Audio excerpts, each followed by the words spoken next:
Did you grow up religious? Yeah, I grew up Catholic. Hey there! アーサーです。今回の動画ではあなたの英語のリスニングを鍛えるためのネイティブ同士の会話をお届けしたいと思います。初めての方は Welcome to my channel。このチャンネルを通して英語を学ぶだけではなく実際に使える英語力を身につけていただけたらなと思って定期的に長めのネイティブ同士の会話を字幕付きでシェアしています。日本語と英語の字幕が両方ついているのであなたのリスニングと理解度が気軽に確認できます。ちなみに今回の会話はもともと The Austin and Arthur Show っていう僕とアメリカ人の友達のオースティンが日本で暮らして気づいたことを話し合う別の YouTube チャンネルで放送されたものになります。そのチャンネルでは字幕がないのでちょっとハードルが高いのですが字幕がなくてもいろんな話が聞きたいと思っている方にぜひ The Austin and Arthur Show をおすすめしたいと思います。And with that, let's get started.But so Austin, today what are we going to talk about? We are talking about religion. Religion. 宗教怖い. Yeah. Yeah. So I guess like the main things we'll be discussing is like, you know, what is religion here? Yeah. And then I think another interesting topic would be diving into like perceptions of what Westerners are like in terms of religion. Yeah. So, especially as particularly Americans, because Americans are a unique breed. Like, did you grow up religious? Yeah, I grew up Catholic. But when I say religious, did you actually like believe it? It was like a big part of your life? Oh God, yeah. We went to Catholic Mass like every Sunday. We celebrated Lent. It sucked. Okay. So I think we should start first by giving like our kind of religious backgrounds because mine is it's kind of unique because I'm an atheist now. Yeah. But for a long time, I was like an evangelical Christian that would go to church on Sundays, go to small group on Wednesdays. You weren't the type of person to knock on people's doors. No. Those are Jehovah's Witnesses. They're a little bit different. No, but I was basically like hey, come to church. Yeah, I wasn't the guy who would like knock on your door, but I would be like, hey neighbor, let's be friends. Oh, by the way, I go to this church. You want to come with me? Kind of thing. Yeah. But yeah, like religion and church and God and was a huge part of my life. I read the Bible every morning for like years. Yeah. You know, that's where I came from. Wow. Yeah. And what about you? So I kind of had a weird journey because so my family's always been Christian and actually they still are. I'm no longer religious. What does it mean to be Christian to you?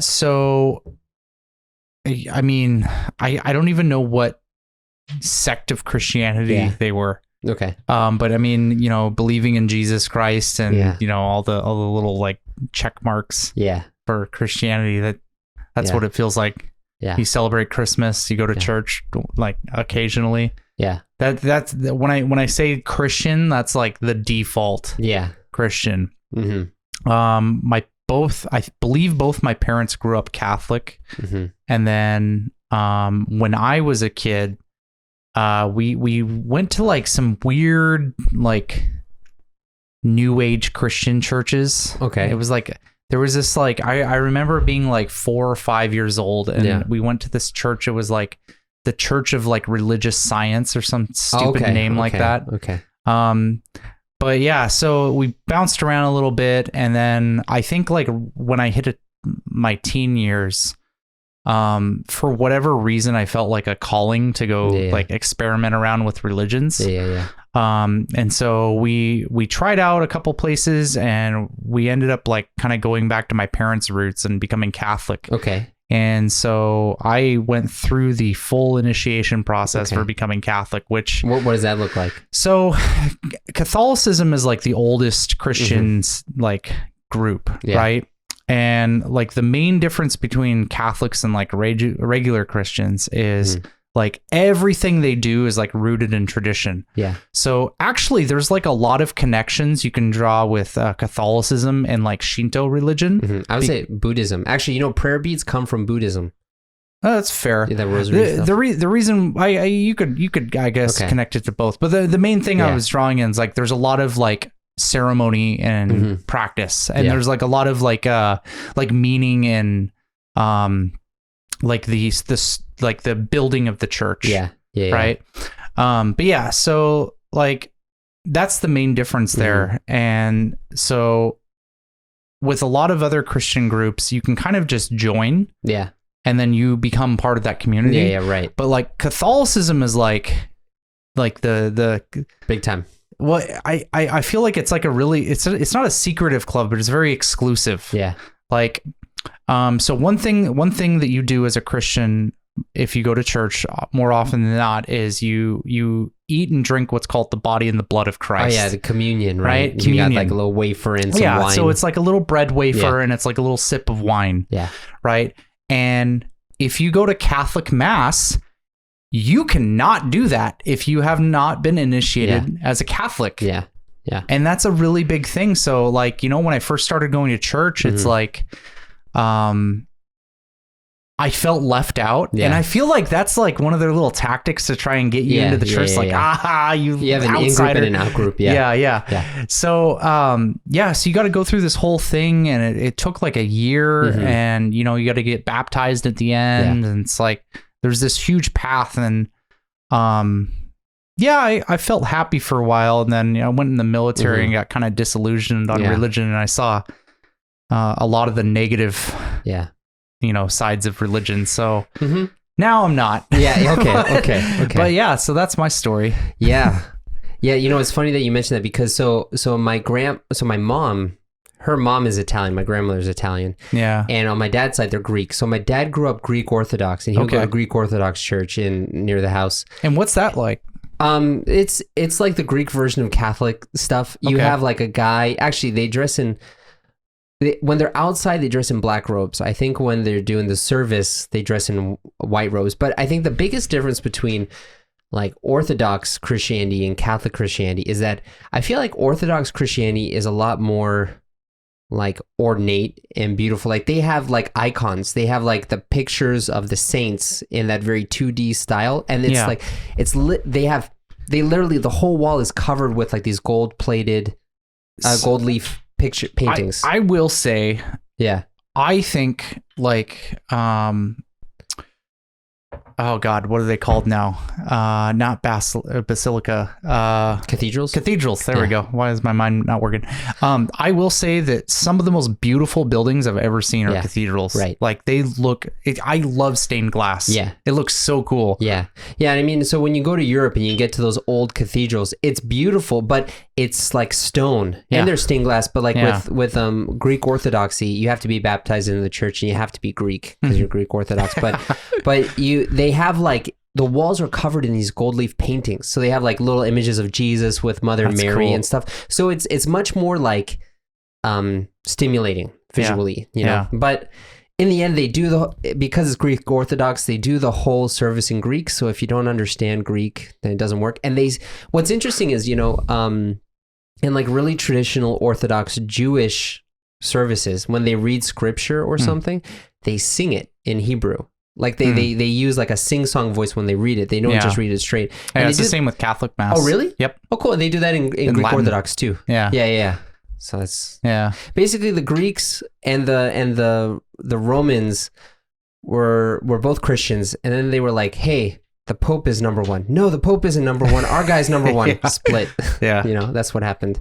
Yeah. But so for you, what was kind of interesting when you came here in like with religion here? Yeah, so Japan's kind of like a really odd place for me because religion-wise. Yeah, because like there's so much religious influence here.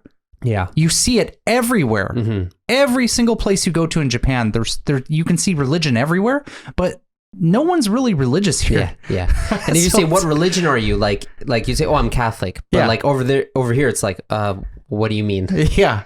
So it's just, I don't know. It's such a weird thing for me to comprehend because you would think that like going here, I mean, you see shrines everywhere. I bet you could go outside right now and walk like 3 minutes and find a shrine. Actually, you could walk 3 minutes and find a shrine. Yeah, exactly. It's a Fushimi shrine, Inari shrine. Yeah.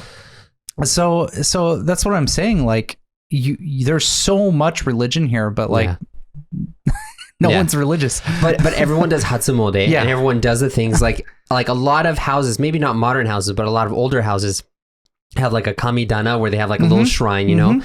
And it's funny because it's like, oh look, so you're worshiping that thing. Like, what do you mean? I'm just putting out the drinks for the kami. Is that worship? Like, I feel like in the West, and this is very much like kind of Western culture, especially in the United States, everything is very clear and definite. Yeah. Whereas like in Japan, it's like everything's kind of mixed together and it's not really clear. It's like the same concept with like, what is it, monotheism? Yeah, monotheism. Yeah, with like one God. Yeah, right. So it's like when you're over in the US, you're typically talking about like Western religions or like the concept of what, like the big three, Islam, Christianity, and Judaism, right? Yeah. And the one thing that all of those religions have in common is they all have the same God. Yeah. Right. So it's like, at least on paper. Some people disagree with you, but sure. Yeah. But it's like when you mention God over there, everyone knows like who you're talking about. But like here, that doesn't work. Yeah. Right? Yeah. Yeah, it's weird. It's like oh, so when you go and you do the praying thing, so you're praying to the kami or something. They're like, oh, I don't know. I'm just sending out good vibes. You know, it's like so like my one of my best friends, Ken. He I've known him for a really long time, and he told me that religion in Japan is more of like a mindset than like a definitive set of beliefs. I think that's a good way to put it. Yeah. And so that's why when you ask, oh, are you Buddhist? Like, sure. Are you Shinto? Sure. Are they the same? I don't know. So which one are you? I don't know.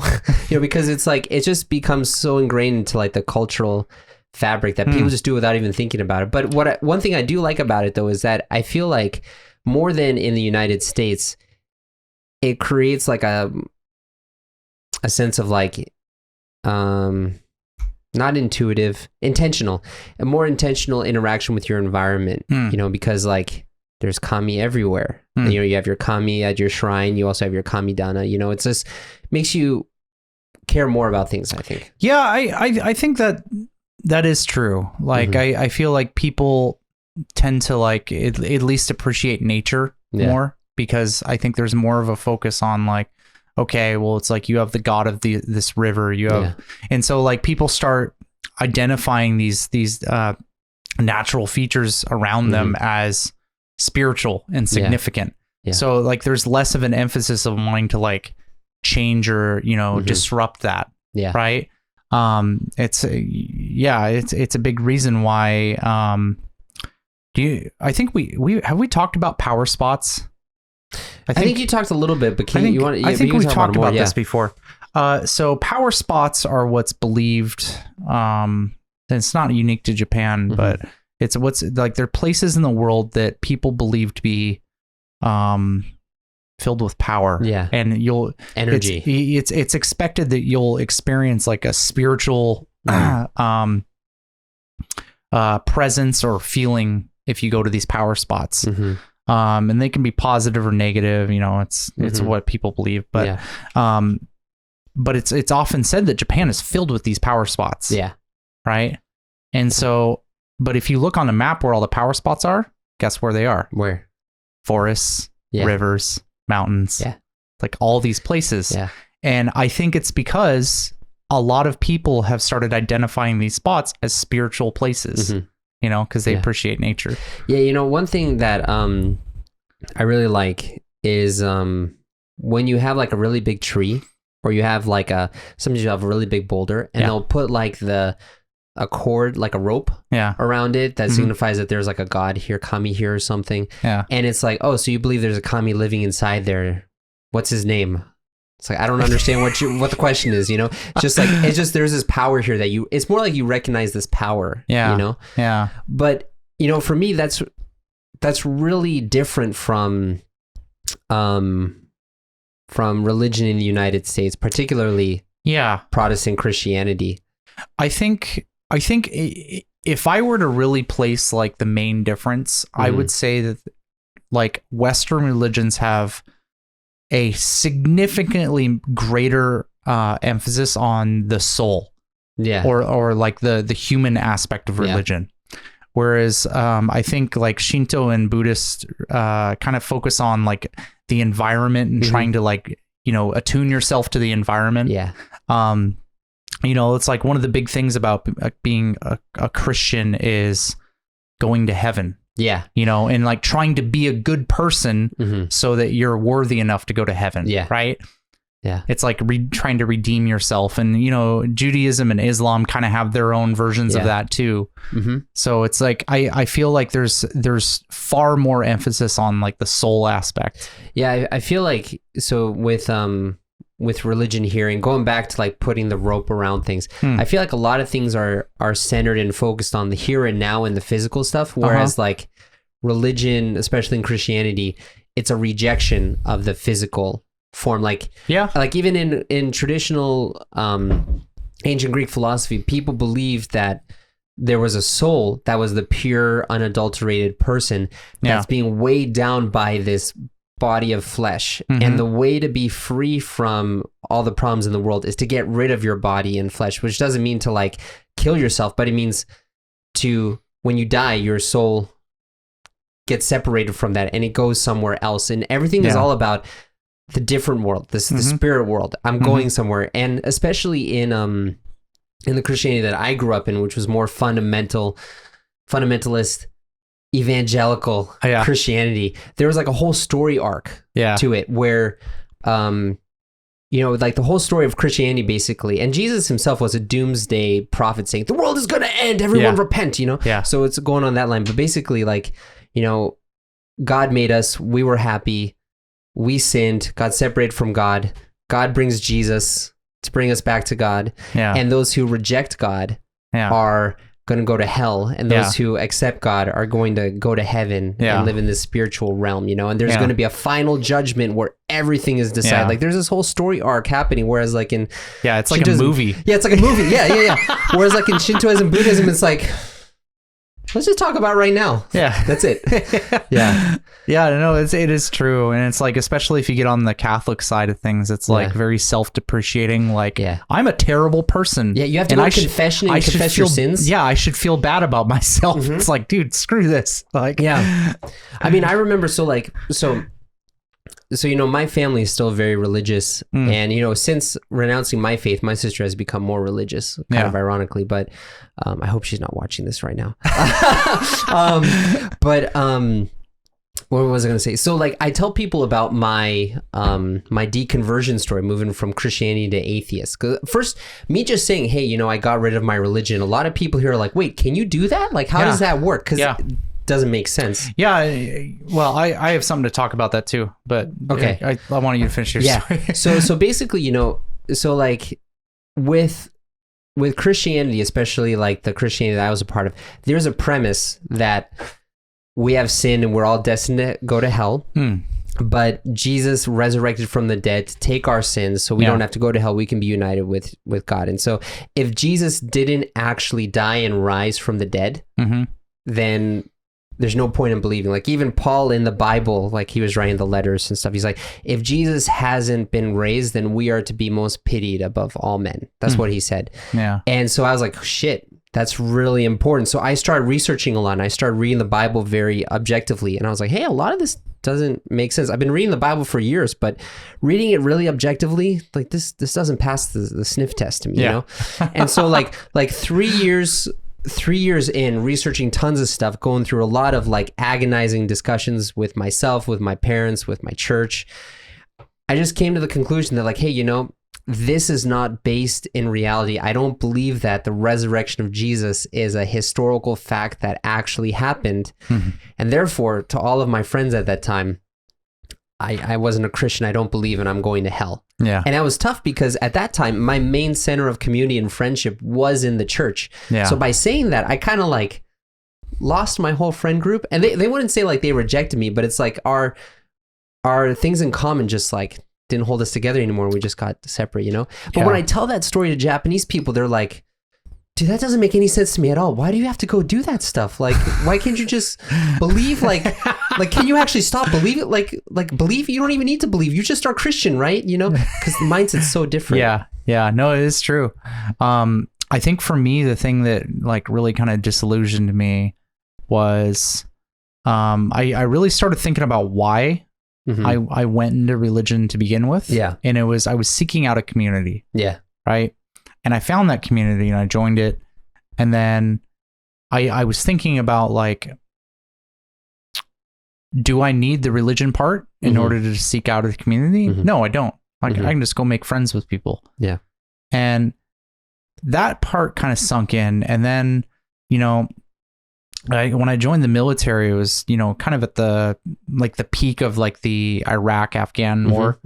And, you know, you got to see like a lot of like the really dirty, grisly sides of religion and like what extremism can be like. You're talking about like extremist Islam? Yeah, with like Islam, but also you also saw the same thing with Christianity back in stateside, right? There was a lot of like anti-Muslim sentiment back then in the US, and Christianity was getting pushed really, really hard, and you would see some of the extreme parts of Christianity as well. In the States, it was getting pushed hard? Yeah. And so it was just really ugly to me. And I looked at that and I was just like, I don't want to be a part of this. Yeah. You know? But it's, I think like Western religions like really, really emphasize on like that. It's kind of like a relationship. Yeah. You know, it's like with Western relationships, it's like there needs to be a label. Yeah. You know what I mean? Like, oh, we need to be boyfriend, girlfriend. We need to be husband and wife. It's like religions is like, I need to be labeled as X, Y, Z religion. Whereas like, yeah, you know, here it's like you just kind of, oh, you know, this looks interesting and I like this. So yeah, let's get married in a Christian church even though we're not Christian because it looks nice, you know. Like that. I had a Shinto wedding. Yeah, I'm not Shinto. My wife's not Shinto. Yeah, we are. it's so weird. Like, you know, so one thing, especially I think for the Japanese people watching this, there's some important historical context with like Islam and Christianity, because especially, you know, with Israel and like America and like Hamas now, you know, all this stuff going on. But like, so basically, you know, like I said before, Christianity is basically the religion that came about because people believe that Jesus rose from the dead for the salvation of everyone. Yeah. And that's the difference between Jewish people and Muslims, because, you know, to fundamentalist Christians, Jesus is God and he rose from the dead. Whereas for Jews, that's not true. And for Muslims, that's not true. But like, you know, back even in the Middle Ages, you know, now, you know, we have different races of people. We have like white, black, Asian, whatever. But back then there were two types of people. There were Christians and Muslims, or non-Christians, you know, and you've had these huge like conflicts for centuries between Christianity and Islam, especially during the Crusades in like the 1000s, 1100s, whatever, you know, going over to Jerusalem and stuff. But even when the Muslims tried to push up from Africa up into Spain and took over Spain for a while. And so you have this like constant conflict between like the Christians and the Muslims that's even playing out now, just in a less direct way. Yeah. You know? Yeah.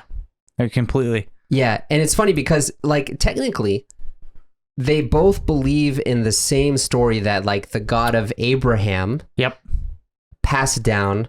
But what the Muslims believe is that the real religion narrative went through his first son, Ishmael.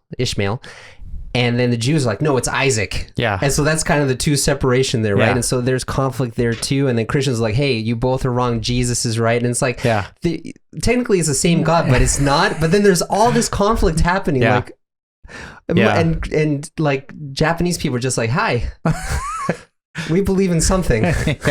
You know? Yeah, it's really crazy. And especially like if you get into the history of like Western religions trying to be introduced to Japan throughout I mean, what was that movie that we watched? Silence. Yeah. That was a crazy movie. It's a crazy movie, right? But the thing about that was that, so for Japanese people, right, that wasn't even about religion, that was politics. Because they thought like the kings and the Pope were going to try to take over Japan, you know? Which they absolutely would have tried. Probably would have. Yeah, right. Let's be honest here. Right. But yeah, it's just like the fact that Christianity has never really been able to establish a foothold in Japan. Yeah. I mean, you'll see like every once in a while you'll stumble across like a Christian church here. Yeah. But 99.99% of the time, if you go in there, it's foreigners. Yeah. Like the actual population of Japanese Christians is like very, very small. Yeah. They do exist, but it's very small. Yeah. And that's kind of crazy given how much like influence Japan has from Western countries. Yeah. Like you would think that, because all the other aspects of Western culture has been widely adopted here at this point, you would think that religions would too. Yeah, I mean, so for me, because I've been wondering about this, especially since I used to go to church here, you know, and I think it goes back to that whole thing, like we talked about before, how in the West, it's very black and white. Either you're in the group or you're out of the group. You believe or you don't believe. You believe this fact is real or you don't believe this fact is real.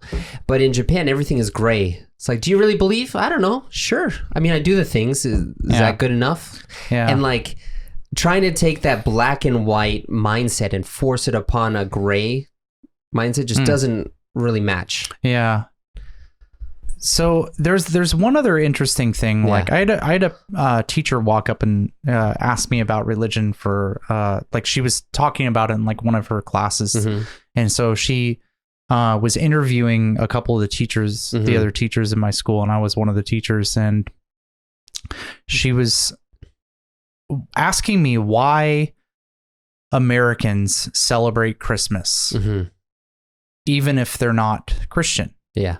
And she was like, I don't get it. Is it like a European holiday? Is it an American holiday? Like, what's the deal? Yeah. And I was like, well, why do you celebrate Christmas here in Japan? Yeah. Oh, it's fun. Yeah. Yeah. It's awesome getting presents and just eating a lot. Yeah.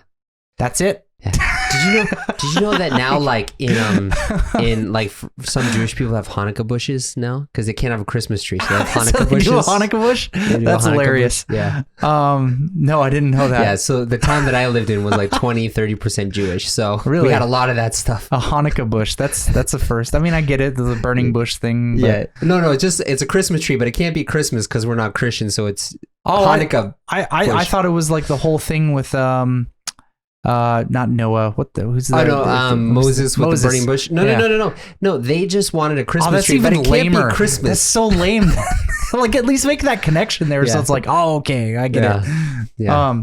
That's funny. Don't get me started with like Jewish Christian relations in Europe. We don't have Jews on the West Coast. Well, we do in like California, but like you go to Seattle, dude, I've never met a Jewish person in my life. That's what I realized. There's like never in my life. So at UW Seattle campus, there was a kid who always had like he was going to do the Jewish Student Association, like a club. Yeah. And it was him. It was only him. And I remember he would go up to random people, like they were walking by and say, hey, are you Jewish? He asked me like, hey, are you Jewish? I'm like, no, I'm Greek, But it's funny because my final year, like right before I left the school, there was one other person at his table that I saw. He'd been doing it for like 4 years. Hey man, that's 100% increase in population right there. That is true. But back on the East Coast, there's tons of Jewish people. We have actually we have 2 Jewish community centers in my town. Really? Yeah. That's crazy. Yeah. I know. And then so it's funny because like that, so being a German-born, part Italian-American, very interested in Japan, person in my school was a very uncomfortable thing because people are like, when you talk about like the Holocaust and World War II, and then people just look at me because I'm the one from Germany, kind of, man. Yeah, that's crazy. Yeah, it's just, I mean, it's so funny. So like, so talking about that too, just I don't know how much you know about this, but like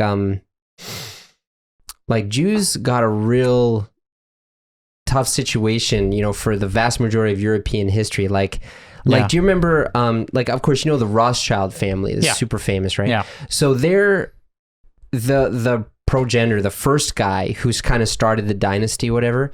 He grew up in like 1700s, Frankfurt, Germany, and Jews were unable to live outside of one street that they called the Judengasse, which is the Jew street.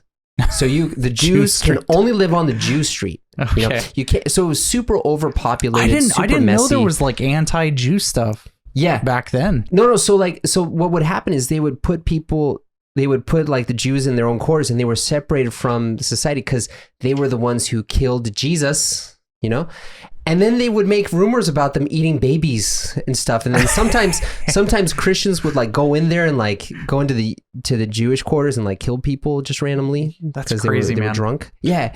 Really tough. I don't know. This is me just being a, uneducated American.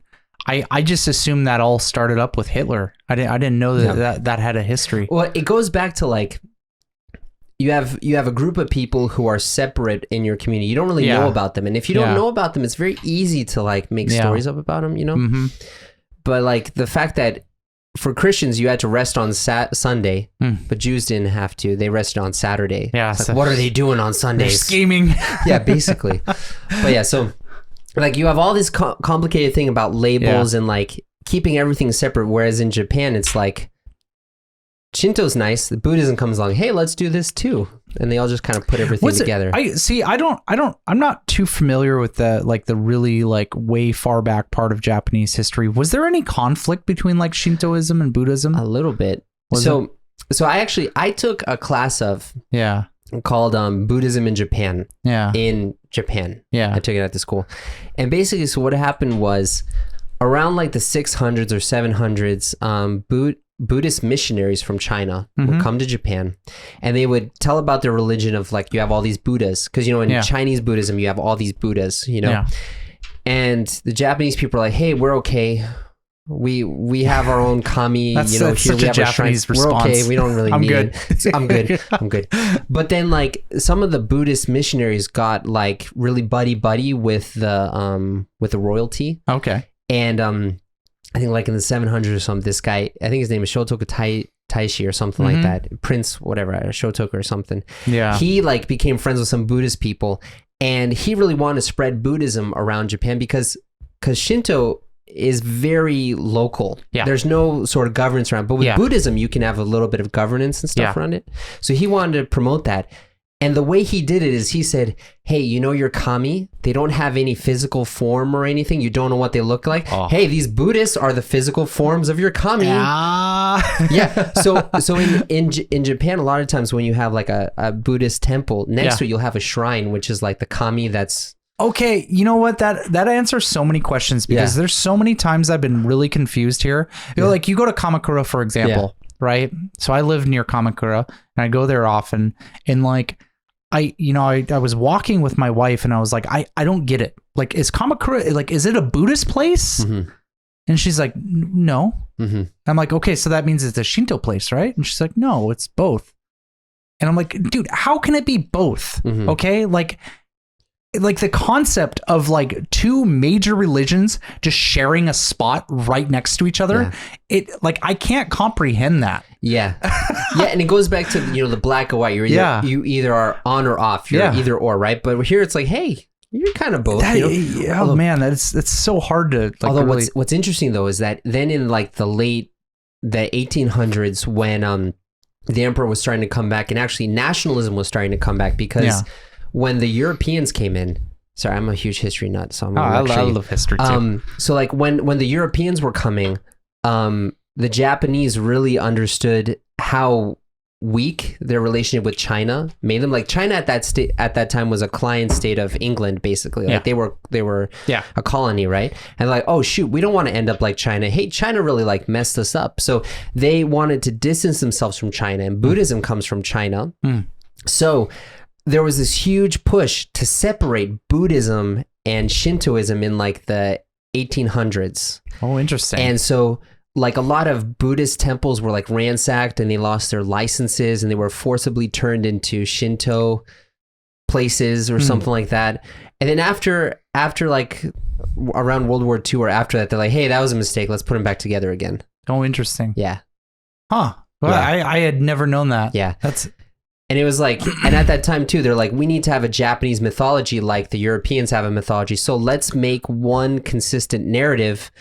No way, that just got made at some point? Well, so what they did is they took a lot of like local stories from around, they kind of meshed them together to make one narrative. Although you have like Nihon Shoki, which is like, or the Kojiki, I think it is, which is like one of the original ones. So they did it at the time when they were putting Buddhism with Japan, with Shintoism, and then they kind of did it again afterwards. That's so interesting because I mean, like I don't know. For me, like you would think that you would start with the origin story, and then kind of expand there. Yeah.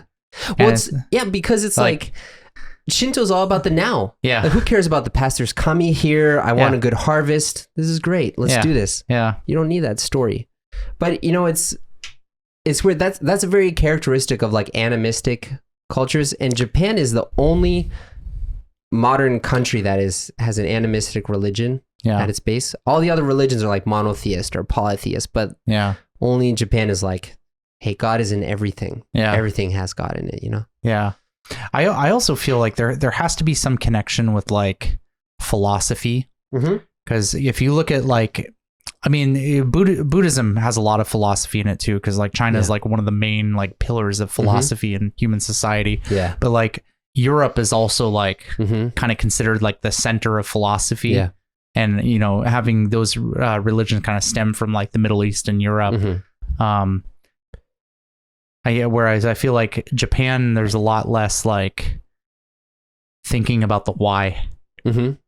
Like, what makes you say that? I don't disagree with you, but so I think there's a lot of the a lot of the Western religions.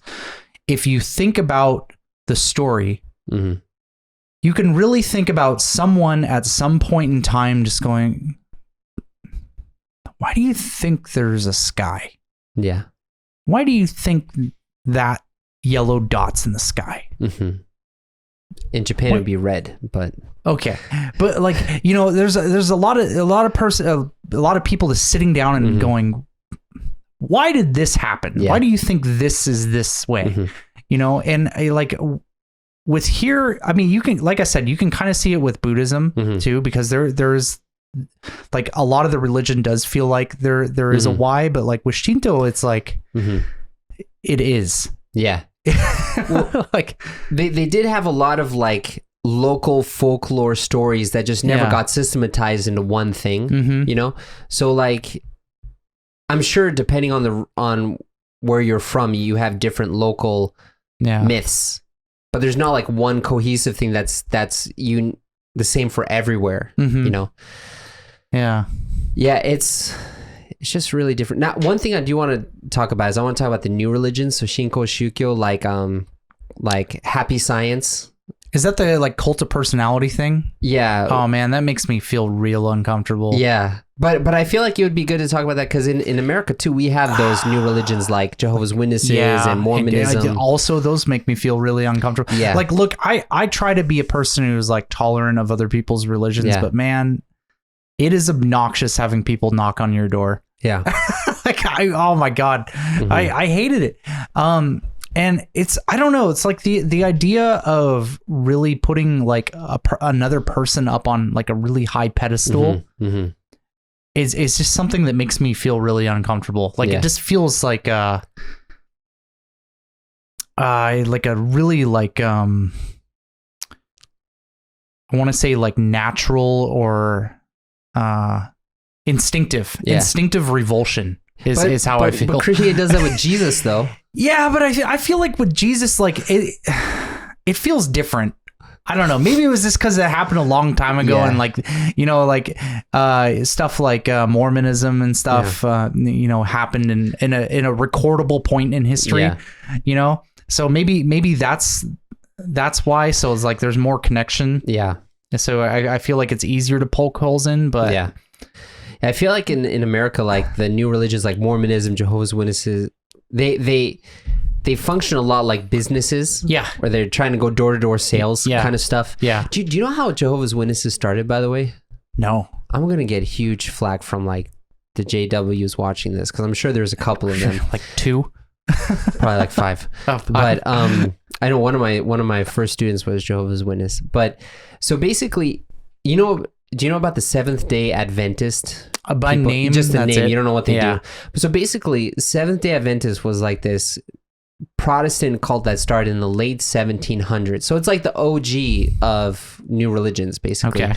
And there was one guy within the Seventh-day Adventist group that said, hey, I figured out when the end of the world is going to happen. It's oh my God, I'm sure people ate that up. It's going to be in 1832. I don't know when it was, but it's going to be in 1832 on this day. So everybody sold all their stuff and they were prepared for Jesus to come on that day in 1832, whenever. And he didn't come. And then the pastor was like, hey, wait, actually, sorry guys, I made a mistake. I re-looked at everything. No, he's going to come in 1942. 10 years later. I was off by 10 years, sorry. So 1942 comes along. Jesus doesn't come back. He's like, sorry guys. Actually, he did come back just in a way we didn't expect it to. And those people became Jehovah's Witnesses. Huh. Yeah. Well, you learn something new every day. There you go, right?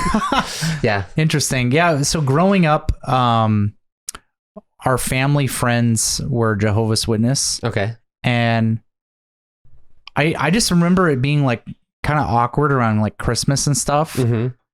Cause like their whole thing is like, they don't like celebrate holidays or anything. Right. Yeah. Right. And so they don't celebrate birthdays. Yeah. And so like, Christmas would come and, I'd get stuff for Christmas and I'd talk to my friend and be like, oh dude, did you get anything? It's like, no. Yeah. Like, that's so sad. That sucks. Yeah. I just remember thinking as a kid, like, God, man, I'm so glad I'm Christian. Yeah, right. Not like one of those things. Yeah, because like with the new religions, you have to do something above and beyond to make yourself separate from the other people. You have to be more pure. I mean, in all fairness, like the first people to come to America were the Puritans. They were also like the weird fundamentalists. They didn't celebrate Christmas. Well, that's your East Coast culture. Which moved over to you. Well, no. We were settled by the Dutch and English, so we were normal humans. So. Okay. Man. Oh, man. We had some Mexican Catholics kind of mixed with us too. So yeah, we're pretty normal over there. Oh man. Dude, I feel like we could talk about this, like different aspects of this for a long time. Religion's a fun topic. I mean, I don't know. Maybe people are sleeping watching our video, but the cool thing about religion is it's deeply connected with history. Yeah. And so it's like you often need to understand one to understand the other. Yeah. And so it's a fun topic. Especially like in the West, like I talked about, like the conflicts and stuff. Yeah. A lot of wars happen because of religious differences and continue to happen. Yeah. But it just goes back to like, I feel like religion in the West is like a suit you put on. It's the clothes you put on. Like this is my statement of who I am. Whereas like the religion in Japan is like your skin tone. It's just part of who you are. You never really think about it. You just like, I can't change it. It's just part of who I am, Yeah. But yeah, we could talk about a lot of other stuff, but I think we're almost done with this, man. Yeah, we powered out that bottle, This is really nice. I like this bottle. It's good. Yeah. It's very light. Yeah. It's very nice. Yeah. But what do you want to talk about next time, Austin? I think we can talk about a lighter topic and just go into Okashi culture. Okashi culture in America and chips, about how Japanese chips, American chips are horrible. Doritos, I hate them. Oh, you have a bad opinion, so that's okay. Okay, I'll see you next time. Alright, 最後までご覧いただきありがとうございます。英語が話せたら自分の世界、自分の可能性が広がるなと思って英語を勉強している方が多いのですが、いきなり外国人の対面するってなると頭が真っ白になって言葉が出てこないです。その方のためにこのチャンネル、この活動を始めました。I love Japan and I've decided to call Japan my home and I want more Japanese people to share the great parts of Japan with the world. 僕自身も日本語を4年間勉強したのに実際に日本に行ったら全く話せなくて本当に悔しい経験をしました。フレーズ、文法を学んだし知っているはずなのにこういう問題があるのは英語の知識はあるけれど実際に話す感覚がないからです。そこでより多くの方がその実際に話す感覚を身につけられるように世界とつながるメソッドを開発して無料ガイドでシェアしています。そのメソッドに興味のある方はぜひこちらのリンクをタップしてまたは動画の下にあるリンクをクリックしてください。As always, enjoy your English adventures and I can't wait to see you in the next episode. これからも一緒に世界とつながりましょう。See you next time!